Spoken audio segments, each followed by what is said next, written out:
my channel. Jadi selama ini tuh aku cuman selalu upload video-video yang gak jelas. Jadi kali ini aku pengen kayak sharing cerita dari awal aku ada di Jerman sampai di hari ini. So, jadi aku sampai di Jerman tanggal 1 Mei 2021. Ups. Ya, aku sampai di Jerman tanggal 1 Mei 2021. Terus di situ aku jadi au pair. Aku jadi au pair di satu keluarga di Wopenbull, Jerman atas. Sekarang aku udah nggak tinggal di Wopenbull. Wopenbull itu Jerman atas, itu tuh dekatnya Husum. Gitu. Kalau kalian tahu Nordsee, nah aku dulu di situ. Tapi sayangnya karena nggak cocok sama keluarga pertama, aku benar-benar di situ tuh cuma 2 bulan.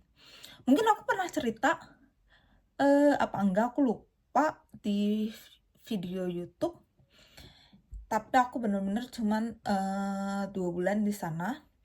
Karena au pair itu minimal 6 bulan, jadi aku pindahlah ke keluarga yang lain. Jadi aku keluar dari keluarga yang pertama itu sekitar pertengahan Juli.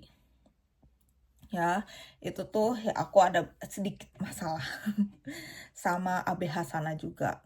It's okay, so udah lewat. Nah, terus aku pertengahan Juli, aku pindah ke Baden-Württemberg. Baden-Württemberg itu di bawah, jadi aku dari atas. Waktu itu aku dianterin sama temenku yang aku bisa bilang dia juga penyelamat aku. Dia ngebantuin aku, jadi waktu itu aku sempat mau dideportasi. Tapi dia bantuin aku, dia menjelaskan posisi aku dan lain-lain. Apalagi itu masih 2 bulan pertama aku di sini. Apapun yang ABH ngomong, aku selalu iya aja. Waktu aku disuruh bayar 100 euro pun aku iya aja gitu kan. Terus dia sama suaminya sekarang, dulu masih pacaran, mereka berdua nolongin aku bikin surat banding. Dan ternyata surat bandingnya diterima, tapi dengan syarat aku harus au pair lagi. Ya udah tuh aku au pair lagi, aku dapat keluarga di sekitar di Baden-Württemberg tadi aku bilang. Jadi aku dari atas aku harus naik Flixbus sampai ke Baden-Württemberg. Nah, di Baden-Württemberg itu tuh sekitar di daerah Bad Wildbad. Kalau kalian tahu, itu tuh tempatnya cantik. Tempatnya cantik. Kalau itu tuh kalau nggak salah ABH terdekatnya itu di Calw, benar di Calw. Waktu itu aku ngurusin ABH dan segala macamnya di sana di Calw.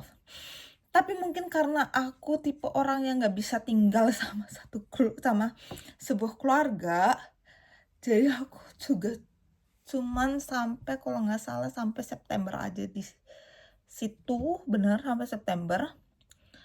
Karena susah banget deket sama anaknya, karena anaknya juga udah agak gedean. Jujur susah deket sama anak-anaknya. Secara general menurut aku deket sama anak-anaknya di sini, anak kecil di sini tuh susah gitu loh. Mereka itu terlalu mandiri menurutku. Selain itu tuh terlalu ya entahlah, mungkin akunya juga yang kurang cocok. Terus sebenarnya aku mau langsung dari situ tuh aku pengen langsung FSZ aja kayak gitu kan, nggak mau au pair lagi. Tapi kata ABH aku tetap harus au pair lagi karena aku harus minimal 6 bulan au pair. Dan akhirnya aku dapat keluarga di Lautershausen atau mana di daerah Bayern. Dan aku harus bilang ini keluarga yang menurutku red flag banget. Jadi di sana mereka punya 8 anjing sama 3 anak, dan itu semuanya harus aku urus. Terus ada rumahnya 3 lantai. 3 lantai itu belum sama lantai bawah tanahnya. Jadi ya aku harus bersih-bersih segala macam di rumah itu, dan akhirnya aku nggak kuat. Jadi pokoknya di keluarga kedua aku cuman sampai bulan September, terus di keluarga ketiga ini aku sampai bulan November. Cuman di keluarga ketiga ini tuh aku nggak didaftarin gitu loh. Jadi ABH tuh secara ini nggak tahu kalau aku itu udah pindah keluarga, udah dapat keluarga di keluarga ketiga. Mereka taunya ya aku masih pengangguran, masih nggak ngapa-ngapain kayak gitu, atau malah aku udah balik ke Indonesia mungkin pikirannya. Terus habis gitu ya udah, aku ngelamar FSJ, aku dapet FSJ, aku mau ngurus visa, baru tuh aku tahu kalau ternyata tuh aku selama di keluarga ketiga tuh ilegal. Karena emang sih aku udah beberapa kali ngomong sama si keluarga itu, aku minta didaftarin, tapi mereka tuh nggak mau, bukannya nggak mau sih, kayak nanti gitu kan ngomongnya. Ya udah, karena aku juga posisinya waktu mulai di tempat mereka juga belum ada setengah tahun, aku masih nggak ngerti apa, pokoknya aku bodoh banget.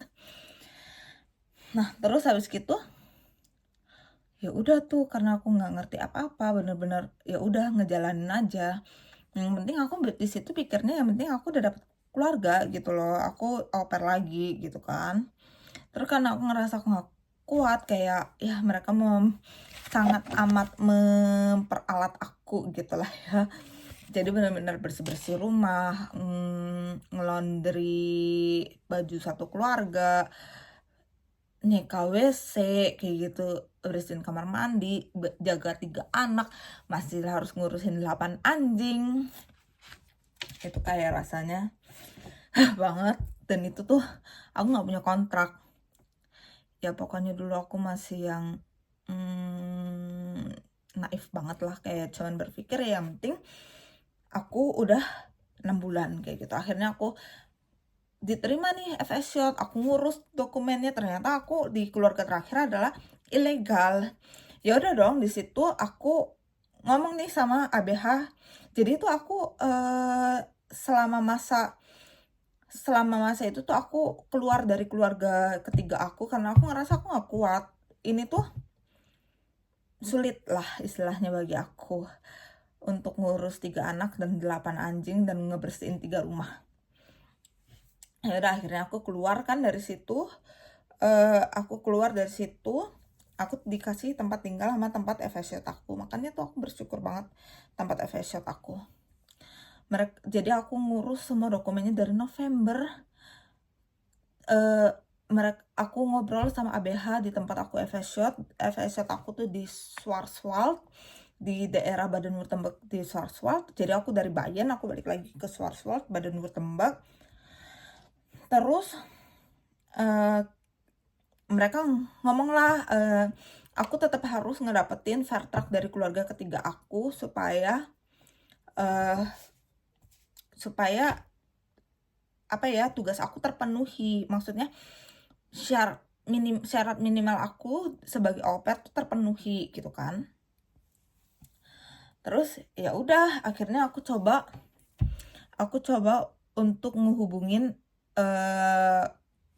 gasfather aku atau papa angkat aku gitu kan. Jadi kalau misalkan di sini datang ke program au pair, mereka itu keluarga angkat sebutannya gitu. Keluarga angkat, kayak anak angkat, papa angkat, mama angkat kayak gitu. Jadi au pair itu ya, kalian kalau Google sendiri bisa lah. Au pair itu tuh ya aku main sama anaknya, aku ngurus anak, aku nemenin anaknya, aku dapat uang, aku dapat sekolah bahasa, tempat tinggal, makan dan lain-lain, sama asuransi. Terus pas aku ngehubungin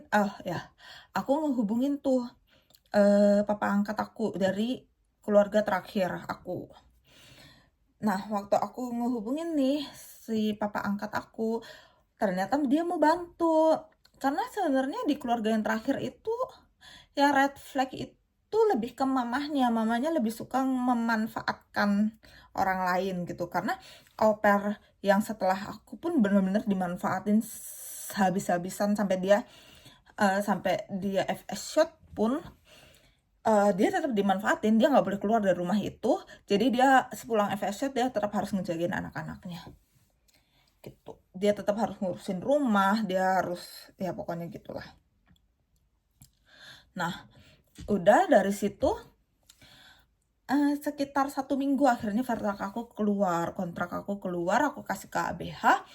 Terus ABH ngomong nih, oke kita proven dulu, kita cek dulu apakah ini bisa dijadikan dokumen resmi sebagai syarat minimal au pair aku atau enggak, atau aku harus ngulang au pair lagi gitu kan. Maksudnya 2 bulan au pair yang masih belum terpenuhi itu gitu. Nah terus habis gitu setelah itu kurang lebih 1 minggu apa 2 minggu aku dibilang dokumennya bisa dijadiin kayak syarat minimal aku. Jadi selama 6 bulan selama aku au pair di keluarga ini, jadi kalau dokumennya kontraknya berlaku. Akhirnya aku disuruh ke ABH lagi. Waktu itu aku sekitar bolak-balik 3-4 kali buat ngurusin itu doang. Karena yang pertama kita harus diskusi dulu gimananya, terus habis gitu yang kedua aku kayaknya datang, terus habis gitu kasih solusi, terus yang ketiga aku ngasih kontrak, terus yang keempat aku harus datang lagi karena aku harus ngurusin visa aku buat FS Shop. Jadi aku fingerprint, kasih foto dan lain-lain. Dan akhirnya bulan Januari visa aku keluar, bentuknya itu kayak KTP, residence permit gitu. Visa aku keluar, dan di sini itu bener-bener kalau visa kamu keluar baru kamu bisa mulai FS shot-nya. Jadi selama bulan November sampai Januari itu aku nggak kerja, tapi puji Tuhannya tempat FS shot aku ngizinin aku buat stay di sana gitu. Terus selama FS shot bener-bener aku nggak ada masalah sama sekali, bener-bener gak ada masalah, dan aku ngerasa aku nyaman banget sama FS Shot. Aku juga kenalan sama orang Indonesia yang ada di sana, jadi mungkin aku orang ketiga Indonesia di sana, terus masuk lagi orang Indonesia lagi, karena ya mereka berpikir orang Indonesia tuh rajin, jadi mereka kebanyakan bener-bener ngambil orang Indonesia dan yang masih di Indonesia. Jadi setelah aku tinggal berapa bulan lagi ya, nggak berapa bulan sih, iya tinggal berapa bulan lagi mereka interview orang-orang yang mau FS Shot tapi yang masih di Indonesia. Jadi istilahnya pengganti aku adalah orang Indonesia yang diambil dari Indonesia. Itu tuh sebenarnya aku ngerasa gila, apa ya, bukan gila, kayak ya aku bangga loh gitu, ternyata orang Indonesia itu dipandang baik.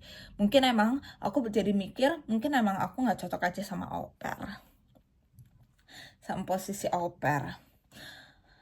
Nah setelah itu selama FS Shot aku tuh emang udah anak kandung ijazah aku, tapi dia itu cuman setara sama Allgemeine Hochschulreife. Itu tuh kayak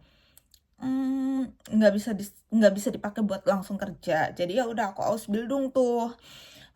Oh waktu FS Shot aku kenalan sama pacar aku, sama cowok yang sekarang jadi suami aku. Jadi waktu FS Shot aku kenalan sama dia, kenalannya lewat app segala macam, karena bener-bener di FS itu aku nggak ada masalah dan segala macamnya. Jadi aku punya banyak waktu luang, aku main app, kenalan sama cowok dan segala macam, dan ya puji Tuhan sekarang cowok itu jadi suami aku.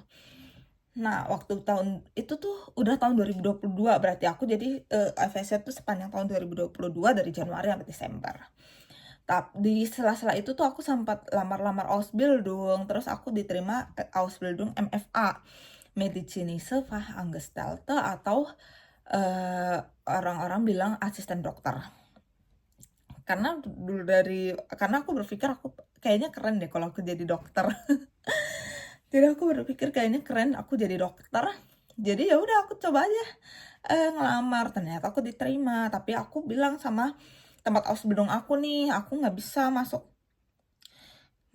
masuk bulan September, aku bisanya Januari karena FS Shot aku sampai Desember. Maksudnya sebenarnya aku bisa kayak resign dari tempat FS Shot aku, cuman aku ngerasa aku ya harus berbalas budi lah, membalas budi. Aku 2 bulan, benar 2 bulan setengah aku tinggal di sana tanpa kerja dan segala macam. Jadi aku berpikir ya aku mau benar-benar full 1 tahun di sana. Oh ternyata tempat office buildingku nggak masalah nih. Ya meskipun nggak jadi dokter, asisten dokter oke lah, aku pikir gitu. Jadi bulan Januari, benar-benar bulan Januari aku mulai Ausbildung aku.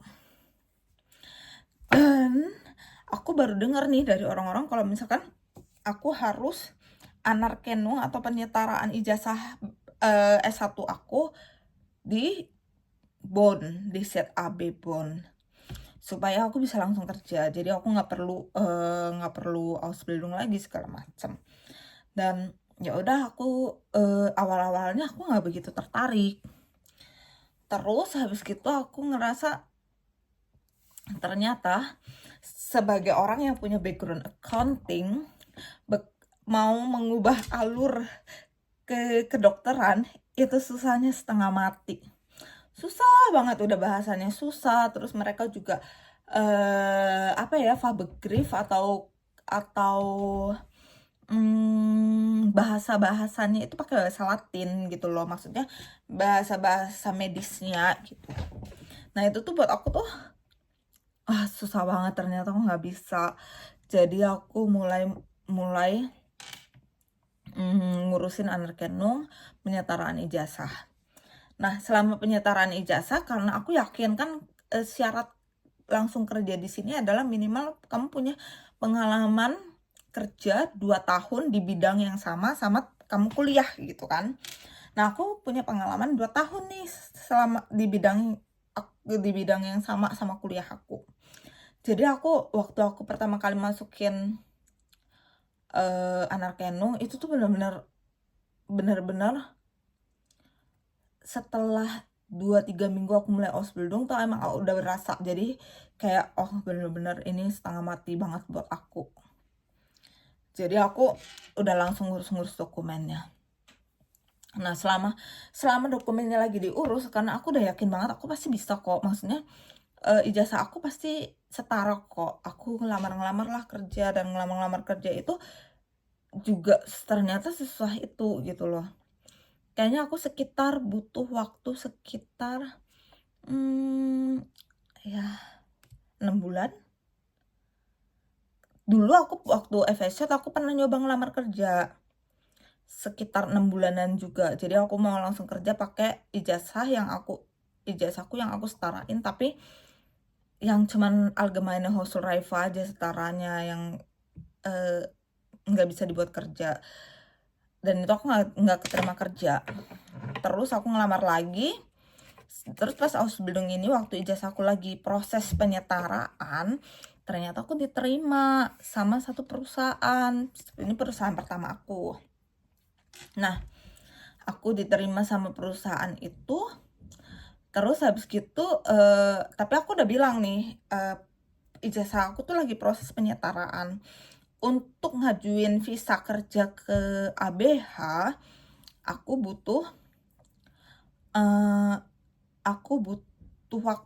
butuh penyetaraan ijazah aku atau Anerkennung aku.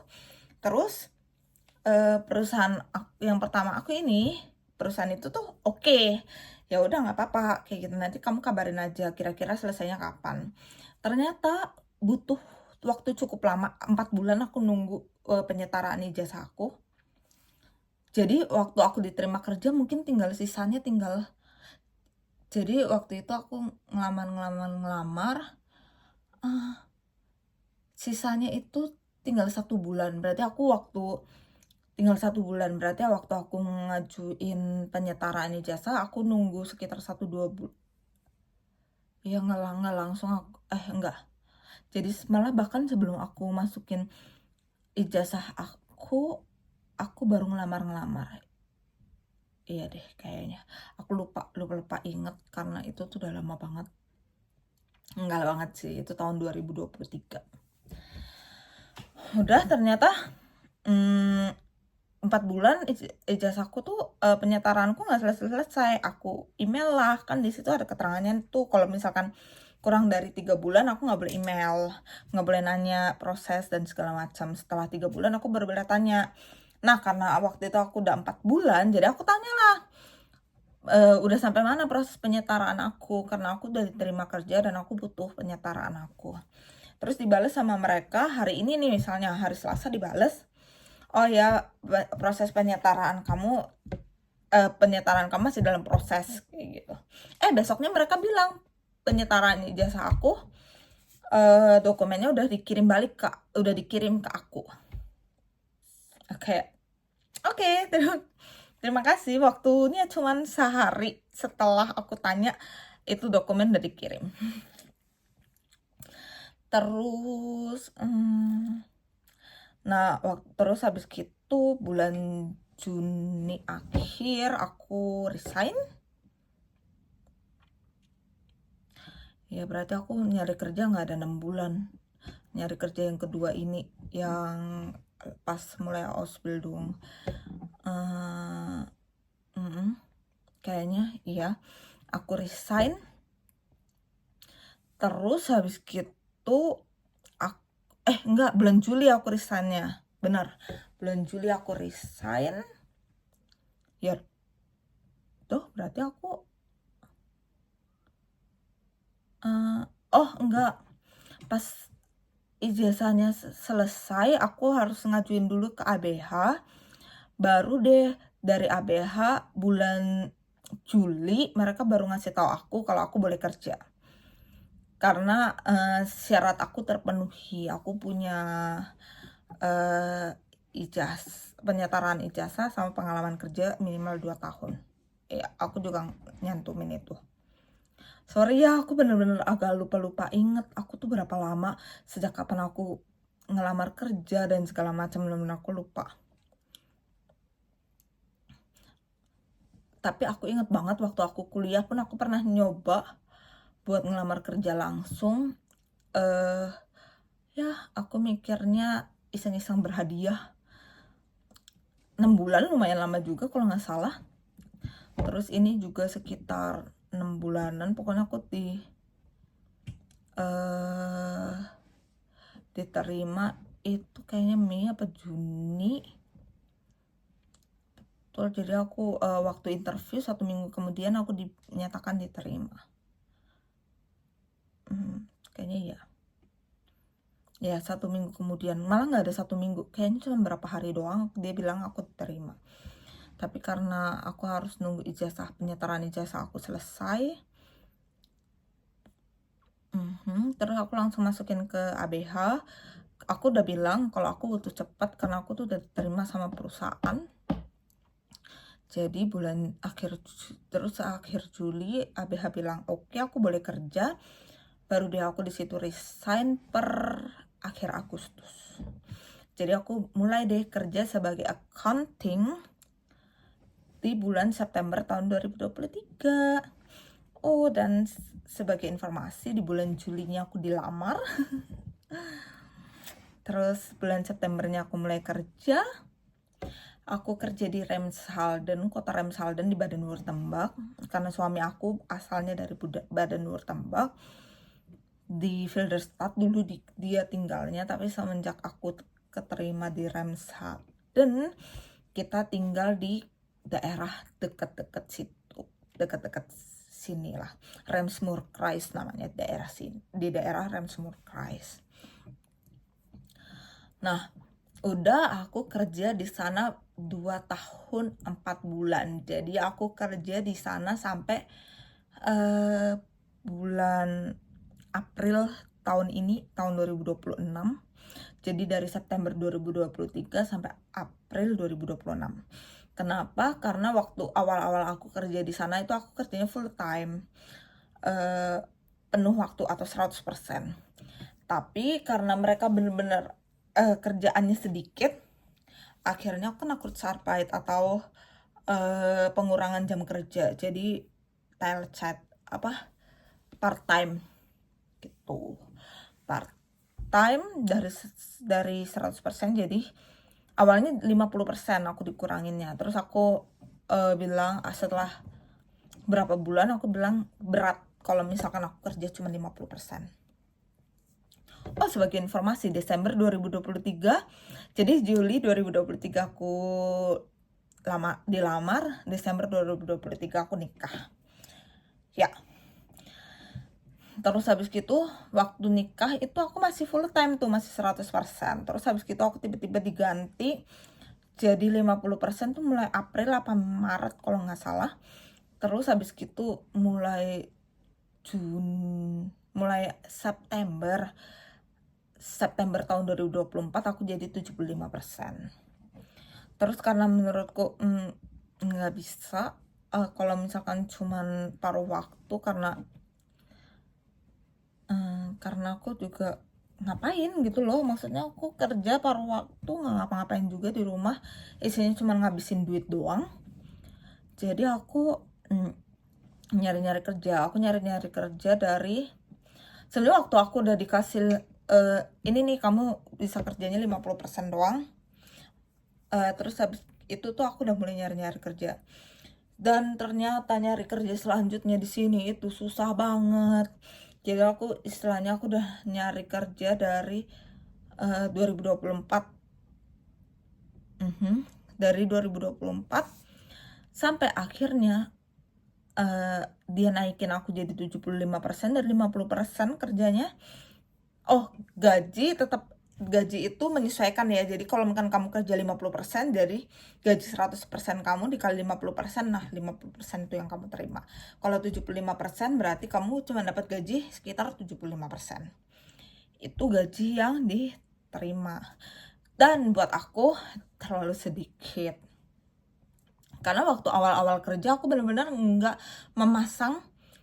nggak minta gaji yang gede gitu loh. Aku minta gaji yang kecil. Terus habis gitu aku tiba-tiba kena pengurangan jam kerja jadi 50% atau 75%, otomatis gaji aku juga turunnya juga tambah kecil lagi gitu kan. Jadi aku mulai deh cari-cari kerja, dan puji Tuhannya di bulan Februari tahun 2026 tahun ini aku dapat interview yang sekarang aku udah kerja di sana dari bulan Mei. Jadi aku dapat interview dan segala macam. Mereka tanya gaji aku minta gaji berapa segala macam. Terus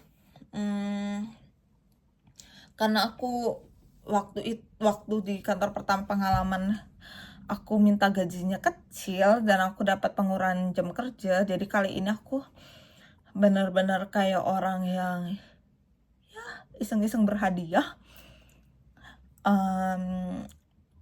Aku minta agak gede gajinya. Dan ternyata di ACC sama mereka. Terus habis gitu awal Maret mereka ngasih tahu aku kalau aku diterima. Jadi aku interviewnya bulan Februari pertengahan, interview kedua jadi Februari pertengahan, gaji segala macam itu diomongin dari interview pertama. Interview kedua itu di akhir Februari, mereka ACC segala macam. Terus habis gitu aku diterima di bulan awal Maret untuk masuk bulan Mei. Betul. Untuk masuk bulan Mei tanggal 1 Mei 2026 tahun ini sebagai accounting juga dengan gaji yang emang aku mau. Nah, jadi tapi ini kan aku Februari nih ngelamarnya kan, dan aku baru tahu aku terima kerjanya Maret. Aku itu di tahun 2025-nya aku tuh udah sempat daftar buat mulai S2. Tapi ini kayak berkelanjutan, jadi emang kuliah karyawan. Jadi ada smart start gitu dimana aku bisa mulai duluan. Jadi aku bisa ngambil satu pelajaran. Aku ambil duluan nih satu pelajaran di bulan Desember. Jadi kayak smart start gitu. Aku mulai jadi aku mengurangi satu pelajaran di semester 1 buat ngeliat kira-kira aku bisa nggak nih sambil kerja sambil kuliah. Ternyata aku mampu. Ya udah aku ngelamar lah. Di situ tuh aku tuh sebenarnya ya modal nekat aja. Aku nggak tahu aku bakalan diterima kerja full time apa enggak. Karena kalau misalkan jujur, kalau untuk bayar uang kuliah dengan gaji part time aku itu susahnya itu berat. Ya meskipun aku punya suami, tapi tetap aja aku pengen kuliahku bisa aku biayain sendiri.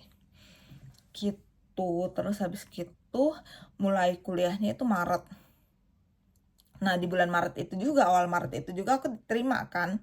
Tapi kan aku mulainya Mei, jadi bulan Maret. Jadi kuliah itu kan Smart Start itu yang dari bulan Desember ke Januari itu nggak bayar. Terus sebelum kuliah juga ada persiapan kuliah Februari itu juga nggak bayar. Jadi aku mulai bayarnya itu di bulan Maret. Di bulan Maret tuh aku baru bayar kuliah sekitar 400-an per bulan. Jadi kuliahnya ini kuliah privat, kuliah swasta gitu. Terus ternyata kan aku diterima, tapi aku Maret, April, Mei aku bayarnya pakai gaji aku part time. Terus mulai bulan Juni, bulan kemarin aku udah mulai loker, mulai enak, mulai santai karena gaji aku yang sekarang sangat amat memenuhi, sangat amat cukup untuk biaya kuliah aku. Jadi selama Maret, April, Mei itu aku dibantu suami. Sekarang udah enggak. Gitu. Jadi sekarang puji Tuhan aku kerja di perusahaan internasional dari New Zealand. Jadi perusahaannya itu bukan perusahaan Jerman, perusahaan New Zealand di Jerman. Terus habis gitu aku juga kuliah S2 Finance and Accounting. Dan sebenarnya aku ini lagi masa-masa klausur atau masa-masa ujian nih, ujian semester 1 dan jadi ujian aku tuh selalu ujiannya tuh hari Sabtu. Dan Sabtu depan aku ada statistik. Jadi bukan Sabtu besok tapi Sabtu depannya. Jadi aku ujian 2 minggu sekali. Aku statistik, aku stres banget mau belajar. Jadi ya udahlah sekalian aku bikin video daripada bingung. Dan ya sekarang aku kerja di sana, beda kota sama tempat kerja pertama aku, tapi tetap di daerah Remsmurkreis gitu. Jadi sekian cerita aku. Sekarang aku udah masuk ke bulan ketiga kerja di tempat baru aku. Terus aku udah di masa akhir semester 1 kuliah aku. S2 aku, master aku udah di masa-masa terakhir di semester 1. Dan mohon maaf kalau ada kesalahan kata-kata, kalau ada kata-kata yang menyinggung. Maaf banget. Mohon maaf banget. Terus kalau misalkan aku ada lupa-lupa atau aku ada bolak-balik revisi dan segala macam, aku juga minta maaf karena balik lagi aku cuma manusia biasa yang ada salahnya juga gitu. Dan ya sekian dulu video aku. Terima kasih yang udah nonton.